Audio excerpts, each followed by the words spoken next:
the concept of the new Jim Crow, because while a lot of people in this room understand it, I would say that the majority of people, we agree that the majority of people in this country don't. And how do we popularize it? And one concept that was brought up is using parallels to apartheid, since there are so many in terms of practice and law between what was happening in apartheid to South Africa, which so many people in the country and the international community understood, and what's happening here in this country as well. We also talked about having an international tribunal at some point to raise the human rights violations in this country in the international arena, because it is a very small world these days. It is an international community, and one of the people raised the fact that we need to develop a think tank, you know, so that we can bring forth some foundational work and research work to this concept of violations of human rights. And it was also brought up about how people who have been incarcerated don't anymore seem to have the right to work, because effectively they are denied work once they put down on a form that they've been incarcerated. And the larger issue of how the right to work impacts in this prison industrial complex. Let's see. We talked about the Civil Rights Act of 1964. Of course, we talked about the whole situation with the 13th Amendment, and that is going to be an area of our work to deal with that, the modification or eradication of the 13th Amendment as it relates to codifying into law slavery, as it relates to putting people in prison. And also talked about... I'm going to interrupt you for a quick second only because we are pressed for time, and I know that whenever you're at a table of lawyers, this is what happens, right? Talking. Well, we also just one more minute, go ahead. One more thing was very important, the Black American Law Students Association, and bringing in law students into this work. You know, to have events at law schools, but also to make that projects of law schools so that law students can start incorporating this into their work and therefore helping this kind of committee. And was there something I missed? Oh yes, and we have a law student from Washington, D.C., and he talked about the American Constitution Committee that he's a part of, and said that they would put on, or perhaps they try to work on putting on programs there in Washington, D.C. as an assistance to this program and to this committee. And conferences. Yeah, he wants to put on a conference about the new Jim Crow and how that affects people in this country. So these are just thoughts that we put together, and we're going to get together very soon to kind of concretize and narrow down our areas of work. Thank you. Thank you. Right? And I'll translate too. Say that first. Say that first. Okay, we have volunteers, and I'm one of them that will help in the translation to other languages, including Spanish. Then we talk about possibility of Creole, Mandarin, Cantonese, and other languages. We also do a big conversation on how to reach high school students and university students. There is a point person from NYU, Sam. I remember his name. I don't know if he's in the room. There he is. Where are you, Sam? Here. Sam, you're lost. Isn't Sam your name? Yeah. So stand up so people can see.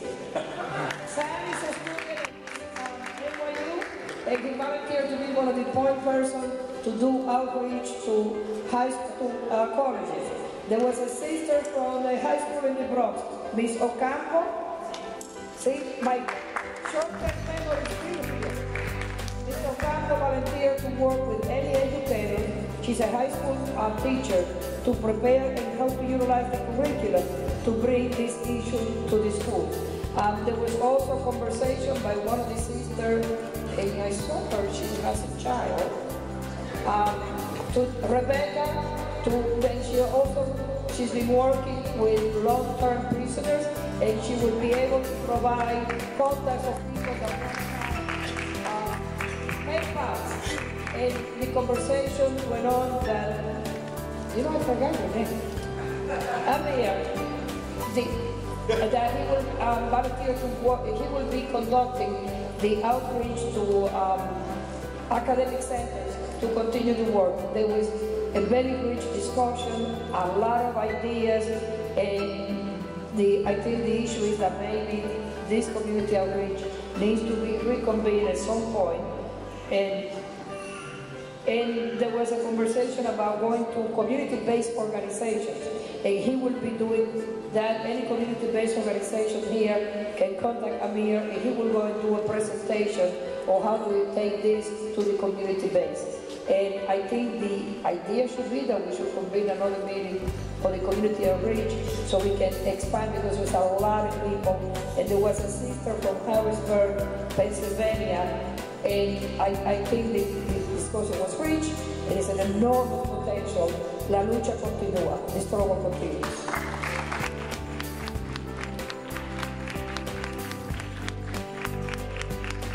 Racial Disparity Committee.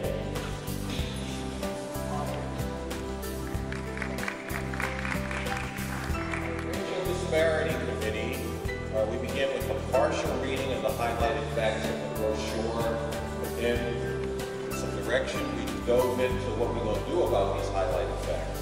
We decided the issue we would focus on is stop and frisk, and we would do at the start 2 companion projects. One project is the civil disobedience to stop and frisk that Cornell West and myself have called for mid-October. And I think we got flyers for everybody, but if we didn't, you can come to me and get flyers. So that's one thing we're going to do. The other thing we're going to do is develop Cop Watch. And there are a number of parts to this. I think I can remember them all to put together. There are individuals and groups like Vocal that have people who want to get involved doing cop watches. But you can't just go out and do a cop watch. You have to be trained in order to do that. And we're going to tap into community resources like the Malcolm X Grassroots Movement does training for cop watch. Groups like Picture the Homeless, Justice Committee, and other forces have had such training. We want to spread that training so that there are more people who are capable of doing these cop watches, understand what to do, understand the laws of it, understand how to respond to different reactions from the cops. We also have to look at protection for people who do cop watches. We have a small number of legal resources were available in the committee, but we need to network with that Human Rights Committee that was full of lawyers, so that some of those resources can be brought to bear. Also, interfacing with political officials, elected officials, because there are a number of them who are speaking and addressing this question of the racial disparity that stops, marijuana arrests, different things like that. So we want to get that component going as well. We did not set another meeting, but we got an email list and put everybody in contact with everybody else on the committee to work out the continued function. Thank you so much.